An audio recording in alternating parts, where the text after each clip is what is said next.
Well, good evening. The first day in some school districts like Seattle is next week.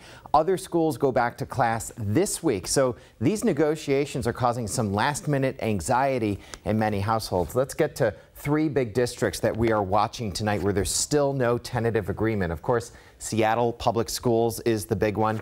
They are still negotiating. They were actually out there doing that today, negotiating with the district, and those talks could go through the weekend. The union last night authorized a strike, but that strike would only happen if they don't have a tentative agreement before the first day of class on September 5th.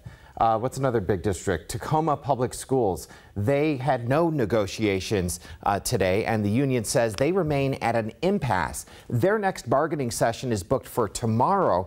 They have a union meeting tonight where they'll be talking about the potential for a strike. And then another district where a lot of eyes on them are Federal Way Public Schools. They continue to negotiate. They say they're making progress, but they have a lot of work ahead. And the union there has not authorized a strike vote like some other unions have. Dozens of smaller school districts are in a similar situation. Some are making progress and announcing tentative agreements, in some cases hours before their strike deadlines. That's what happened in Kent early this morning.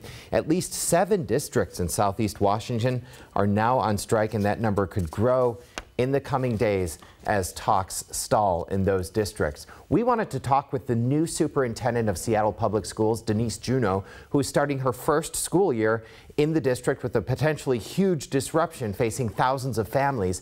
The district told us she was unavailable today for an interview, but in a statement they say negotiations are progressing and they're optimistic there will be a positive resolution. The district says if necessary, families will be notified of a change to the school schedule on the first day of class. If there's a disruption, they'll send that out through the phone, email, websites, and social media. The district says it's met with the union for 176 hours over 22 sessions. Wow. And that work continues in the coming days. So what about the teachers? What are they doing today? Yeah, I asked the union, how are teachers feeling about all this as it progresses? And they tell me teachers are in their classrooms, getting them ready, preparing their supplies, making sure the classrooms will be ready on the 5th like they do every school year.